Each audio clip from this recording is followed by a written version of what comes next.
linawin lahat ng mga nangyayari. And at the same time, gusto ko pong liwanagin din yung mga, syempre, mga fake news. Una na po dito, yung mga kumakalat, yung patungkol po, yung kay Elma, yung kay Kojak. Diyos ko po, napakabait po na bata ni Kojak. Wala akong katotohanan yun. Tungkol sa kanilang, dalawa na yan, meron daw ginapang, meron naman daw niligawan si Mama. Diyos ko, magkakapatid ho kami. Magkakapatid ho kami dito. Wala po katotohanan yun. Mabait po na bata si Kojak. Okay, so, tapos na po tayo doon. Wala po tayong mga fake news doon. Okay, bakit po nawala si Kojak? Hindi po totoo na si Kojak po yung umalis. Ako po ang nagpaalis kay Kojak. The reason why po is ganito. Actually, wala naman po talagang issue na malala. Kumbaga, kung bakit wala po dito si Kojak ngayon is yun po yung alam namin na tama. Okay? To make it shorter po, si Kojak po ay nawala dahil nawala po yung pagpo-focus niya po sa pag-aaral. Okay?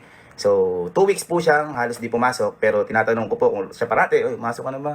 Okay naman, wala naman daw pasok, ganyan-ganyan. Tapos, nung nalaman namin, dahil may subject na magkaklase na ni Kelsey, binabasa ko lang po yung notes ko para hindi tayo maano. Ang reason po ni Kojak ay alam ko kasi daw po na ata na in-enroll niya, pero may 3 subject siyang na-enroll. So, kumbaga, hindi niya napasukan talaga. So, then na yun, nalaman din namin sa ibang mga teachers niya na FDA siya. Ibig sabihin, failed due absences. Okay, so, syempre, may malasakit po kami kay Kojak, kaya inaalam po namin yung bawat detalye niyan. Sabi ko nga po sa inyo, sa amin nakapundar si Kojak, so obligasyon po namin si Kojak. At saka, lagi po namin sinasabi, kahit alam kong medyo mali pakinggan na okay lang ka po na bumagsak ka, pero at least tinatry mo parate. Pumasok ka, ganyan. At least tinatry mo. Pero kung di ka papasok talaga, wala talaga mangyayari. So, ang ibig ko sabihin doon, kahit mali nga magpakinggan, kung hindi mo kaya sa umpisa, baka makaya mo sa pangalawa, pangatlo, at least hindi ka sumusuko. At least you try. Okay? So, next nun, pero ulit, bago lahat mangyari yan, lagi po namin pinagsasabihan si Kojak sa pag-aaral niya. Lagi sinasabi niya na, kuya, hindi na ulit mauulit. Ayan, puro ganun, kuya, hindi na po ulit mauulit. So, syempre, hindi po siya isang biglaan na parati po namin siyang pinagsasabihan. Okay? Ang masakit pa po, dito, nitong mga nakaraang araw o linggo, wala na po siya dito sa amin. Akala po namin magiging okay kasi syempre nasa pudar na nga po siya ng magulang niya, hinatid po muna namin siya. Kaso mas naging worse pa po dahil minsan mag-assessment po sila, may time po nag-assessment sila, pero hindi niya tinapos yung klase, nag-cutting class. Ang alam ko po ata nag-live, pero hindi po ako sure doon, hindi po ako sure, may din tama ako, pwede mali. Pero sigurado po ako na nag-assessment siya, tapos nag-cutting siya dahil galing po yun sa teacher niya. And may mga teachers, yung mga teachers pa po yung naghahabol sa kanya para sa mga quiz. Okay? So ngayon, nag-decide po kami na pauwi muna siya kasi hindi po kami nagkulang sa ilang beses na pagpapaalala. Ngayon, baka yung magulang na po niya yung dapat kumausap o magturo sa kanya kasi iniisip po namin, lahat po nagawa na namin. So baka po mamaya kami po yung may pagkakamali, lahat nagawa namin. Iniisip po namin na kapag nandun po siya sa may poder na magulang niya, at least yung mga magulang na po yung makakapagpaalala sa kanya tungkol po sa pag-aaral, mga ganyan. So ayun po yung reason namin. At yung main reason po namin is yung hiyang-hiya po kami sa magulang ni Kojak kasi may pangako po kami sa kanila, kaya tito-tita na, syempre, tito, pag-aanuin ko po si Kojak, pagtatapusin ko po yan, pag-aanuin, kaya po sabi ko sa inyo, ako balas tuition niya, sa pag-aaral niya, sa shelter niya, sa food niya, sa name niya na tinatayo namin sa industry na to.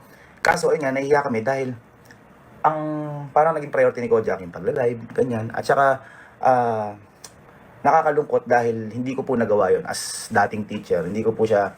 Although hindi ko po talaga siya magagabayan na ihatid araw-araw, hatid pasok. Pero lahat po, ginawa po namin. Lagi po namin siyang pinapaalalahanan na about po sa pag-aaral niya kasi sobrang laki po ng epekto po sa amin dito ng pag-aaral. So kung sa iba, okay po yun. Sa pamilya po namin, hindi. Dahil isang malaking kayamanan po sa amin yung pag-aaral, kung makaka-apekto po yung pag-vlog o yung pagla-live niya tungkol sa pag-aaral niya, hindi po ako makakapayag. Kasi ayoko pong maging hadlang po kaming pamilya niya para sa pangarap niya, para sa pag-aaral niya. Yun po yung gusto naming iparating. So, next po, kaya po sila Kelsey, sila Kalo, wala pa rin silang page, wala silang vlog. Kung mapapansin nyo, hindi sila yung talaga literal ng vlog kasi ayaw nilang mahati yung oras nila, gusto nilang mag-focus sa pag-aaral. Silang dalawa na yun mismo. And kahit ngayon, parang may ginogol pa sila. Kasi meron na kami vlog pero ayaw nila. Kumbaga, priority first pag-aaral. At saka po, kahit po si Kalon, pinauwi ko po yan. Nung umpisa pa lang po kami, nag-umpisa pa lang po kami, pinauwi ko po yan. Kasi nung nakaramdam po yan ng sarap, medyo na naging manginom naman si Kalo, ganyan. Pero binago niya yung sarili niya, pero wala akong kahit na ano sinabi sa kanya. 3 buwan na nawala si Kalo sa amin. As nung pinabalik namin, sobrang grabe yung epekto kay Kalo. As in, grabe pag-aaral niya ni Kalo, nakatapos, regular, sobrang grabe yung lesson na natutunan ni Kalo sa pangyayaring yun. Tough love, sabi nga, mahirap pero kailangan. Then, kaya nung pinauwi namin si Kojak at sinabi namin sa vlog, kasi sinasabi lang namin po na dumating yung tatay niya. Pero lahat po yun, ginagawa lang namin yun. Dahil inaalalayan po namin si Kojak, dahil tinitingnan po namin na baka maging okay bigla. Kasi gustong gusto rin po namin bumalik agad si Kojak sa amin. Pero yun nga po, mahirap naman po kung walang, ang tawag doon, walang sense ng improvement. So ganun. Again, nagsisinungaling po kami doon, sinasabi namin, nandiyan lang po yung tatay niya, kaya pinauwi namin. Nagsisinungaling lang po kami doon, sinasabi lang po namin yun para humiram po kami ng time para tingnan po siya at saka, ang tawag doon, yung manmanan kung nag improve o hindi. Kasi gusto namin siya kagad bumalik.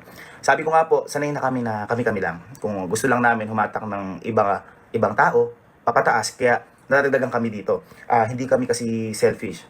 Ibig sabihin, si Kojak, tinuturing po namin yan, hindi kaibigan, kundi pamilya, kapatid. Yun yung turing po namin dyan.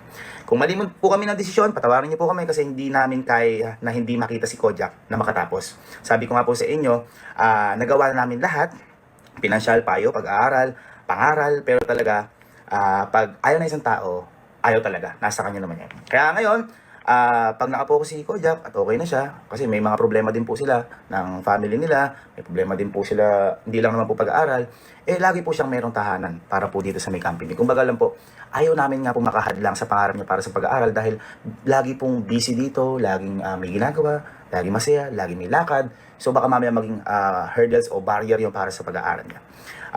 Yun. Tapos, sa mga nagsasabi na ginagamit lang po namin si Kojak, ang tanong ko lang naman po, paano niyo po ba nakilala si Kojak? So yun lang. At saka, hindi po namin pinilit si Kojak dahil siya po ang gustong sumama sa amin noong umpisa pa lang po. Nakita ko po na napakabuti po talaga ng puso ng bata na yun. Kaya sabi ko, kasama po namin to sa paglipad. Okay? So wala po tayong kaso doon. Kasi lahat po ng kasama po dito, hinihila po namin na pataas. At kahit hindi ko po kadugo, tinuturing ko po na pamilya. Sadyang mapanghusga lang po yung mga mababa ang level na pangunawa. Kaya wag po kayong maniniwala sa mga fake news kasi actually, hindi ko na nga po kailangan mag-explain eh. Kumbaga, natakot lang po ako ngayon dahil baka may lumabas na iba. Kawawa naman po si Kojak.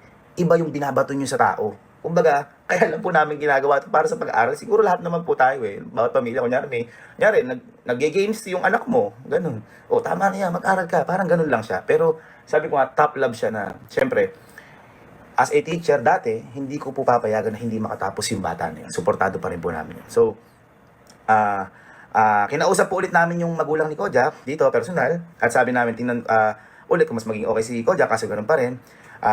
At saka ito po, bago po mangyari lahat yan, gumawa na rin po ako ng way, kinausap po rin po yung magulang ni Kojak na ito po, babagsakan na po yung anak nyo. Ano po ba yung magagawa natin, tita, tito? So ginawan po nila ng paraan, bla bla bla. Naging okay si Kojak, kinausap ulit lahat ng mga teachers. Naging okay, kaso na-enroll lang niya ulit, nagtaka ako, bakit naging ganun? Di pumasok, ganyan-ganyan. Kaya natatakot po ako, baka kami may problema. Pero, lagi po namin siyang pinapaalala, lagi po siyang chinecheck kung pumasok o hindi. Okay naman, pumasok naman daw. Tsaka last, isa pa namin sa isa naming kasamahan dati, hindi ko na po babanggitin kung sino, at alam ko naman po kung alam niyo kung sino yun, wala ho akong masasabi sa tao na yun. Dahil yung tao na yun, kung napanood niyo naman